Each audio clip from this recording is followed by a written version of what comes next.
Hello, my friends, hello, and welcome once again to stately Vaughan Manor, where Roger and I have returned. And we've returned with a very deep video today.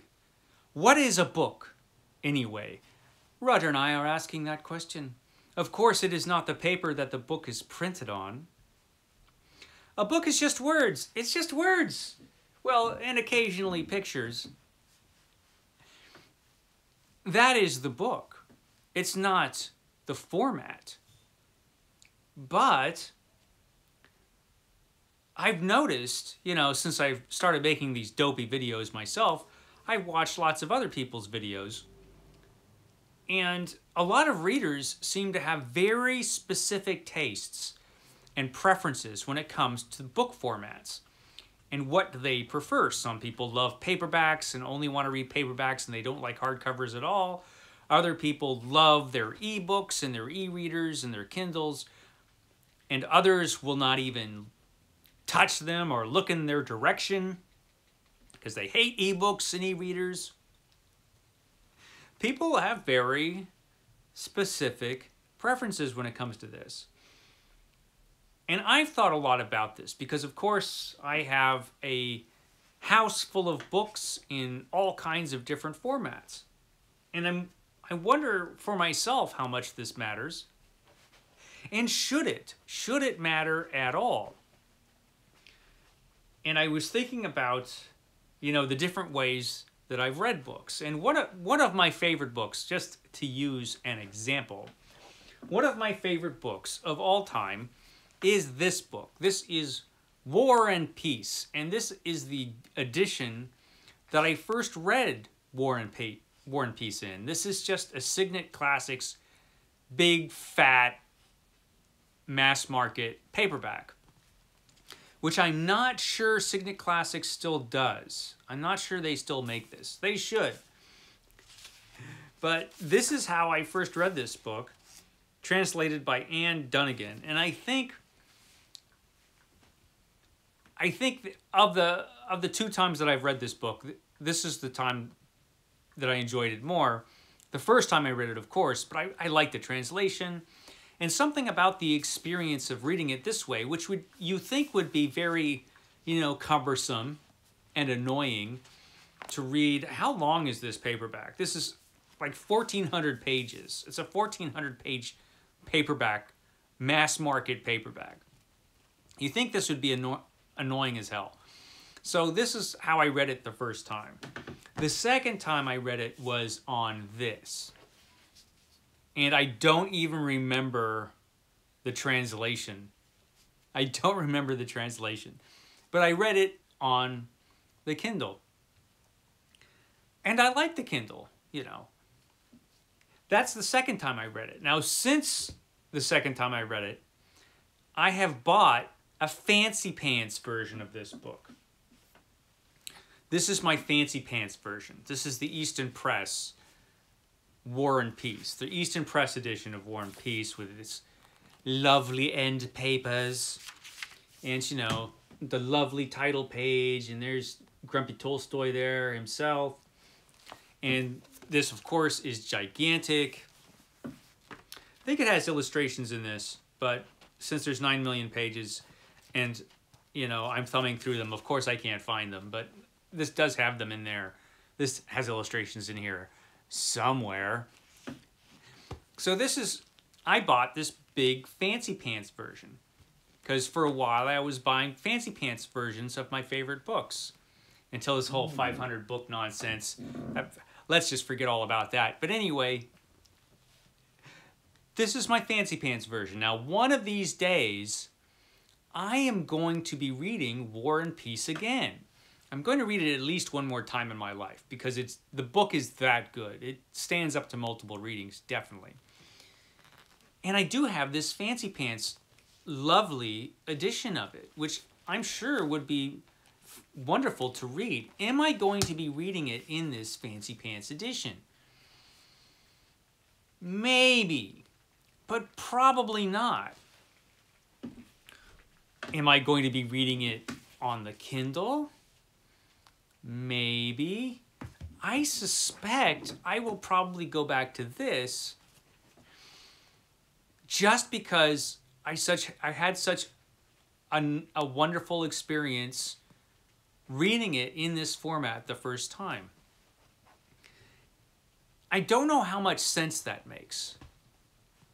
I don't know if it makes any sense, but I probably will read it in this, you know, now very old and beat up paperback edition from Signet. That's probably how I'm going to read this again. And I don't know why. I mean, why wouldn't I just read it on this? The fact that this Kindle exists and that ebooks exist and e-readers exist, it kind of frames this whole thing in an interesting way, because this boils down what a book is to its purest form. In a way, it's just the words. There's no paper. It's very light, and so you're just reading the words. There's nothing to put on a shelf after you're done. There's nothing to leave a bookmark in. It's just the words. And then you turn it off and the book is gone. That's all it is. And when I first got the Kindle, a long time ago, when I first got the Kindle and I started reading it, and I realized that I could read ebooks just the same way I read other books and enjoy them just as much in most cases, I thought about it, and I wondered if the day would come when I would not buy physical books anymore, and maybe get rid of all of the physical books I had except for a few, and free up like a ton of space and just read on an e-reader. I would be reading the same books, and I would probably be enjoying them just as much, probably. But it was a thought that I had when I got this. Now, since then, there have been other things to talk about with e-readers. There are the weird things that publishers are doing so that ebooks are too expensive, and, you know, not every book is available as an ebook, and they do weird things on the Kindle, like change the cover when you're not looking, so suddenly you have a different cover on your ebook. But does it matter? It's not even a real book. I mean, there are issues, but not with the reading experience itself. I found reading this is actually a pretty good experience, but, you know, I first picked up an e-reader many years ago now. I don't remember how many years. I know it was like the second generation Kindle, which is the first Kindle that wasn't super weird. And I haven't gotten rid of my books. And I've bought more of them, because obviously the format matters to me. It must, because, you know, I'm still reading physical books. And sometimes the type of story dictates the kind of format I want to read it in. Like, I read a book recently about killer cockroaches, The Nest. It was a paperback from hell from back in the day about killer cockroaches, and I read it on this because I had a Kindle version of it. But I remember, you know, while I was reading it, I was thinking, wouldn't it be cool if I had that in an original paperback from hell? This is just a random 1980s horror paperback as an example. This is The Nameless by Ramsey Campbell, a different book entirely. But I was thinking, man, The Nest would be so much better if I was reading it in an old 1980s paperback as opposed to an ebook. Why? It makes no logical sense. It's the same story. But somehow, something would be added if I were reading it as an original paperback, as I will read this one. And I feel the same way about, you know, I'm rereading Edgar Rice Burroughs novels. And I recently read The Return of Tarzan. And I have ebook copies of every single Edgar Rice Burroughs book, practically. I didn't have to read a paperback of it. But I did. Why? Because somehow the experience of reading it in this paperback form, and maybe it's because this is how I originally experienced these books when I was younger, somehow this made a difference. Somehow it made a difference to me. And there are other books like that. One that I thought about immediately when I thought about this subject is this gigantic monster. This is The Black Lizard Big Book of Pulps. This is one of the gigantic big books edited by Otto Penzler. I did a whole video on these. But this is one of the big books, and this is one of the biggest of the big books, the Big Book of Pulps. Now these are massive anthologies that are double columned, you know, and thousands. How long is this? This one is 1,100 pages long. It's a monster. It's a monster.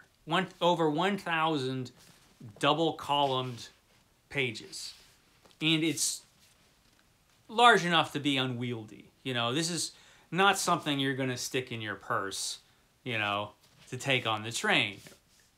At least it wouldn't be, you know, the most easy thing to lug around. I've done it, but it's not the most easy thing. And a much more logical thing to do would be to not read it in this gigantic monster format, but to get it on Kindle, the lightest thing in the world, which you can just slip into your bag easily and read it that way. It's the same book. It's the same book. But I won't. This is how I would read it, right? Because I like this format, actually. It sort of reminds me of the original pulps with the double columns. It's like a big phone book-sized pulp magazine. A phone book, there used to be these big fat books that had phone numbers. Nobody remembers those, but it's a big, trust me, phone books look like this, only, anyway, it's big. It's a big, gigantic paperback book, which is, like I said, not the easiest thing to lug around. But I love it, and I love this format, and I love these books, and that's probably how I'll read them. You know, all those I haven't read all the big books yet, but, you know, I will one of these days in the original big book format, undoubtedly. Other books, you know, they don't matter so much. And I actually do like hardcovers.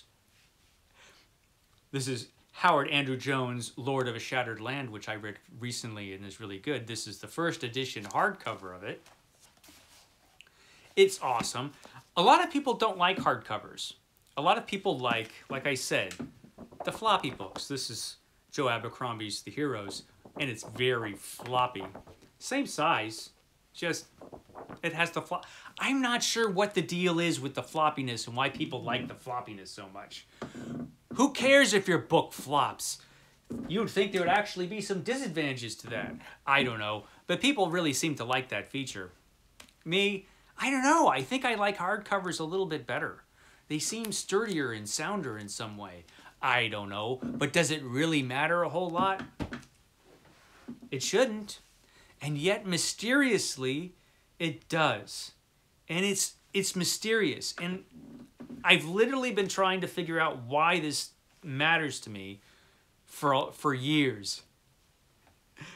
Ever since, like I said, this came into my life, and I started reading ebooks, there's just sometimes with some books, this is just better for some books. Sometimes I don't even know why. Yet, they're pretty cool. This mass market paperback of Tarzan, that's pretty cool. Why I like this so much, I don't know. I don't know. But I love like this very specific paperback book. This I love. Is it just because this is how I experienced it for the first time, or is there something else going on? I don't know. See, when you're a reader, there are things that are mysterious.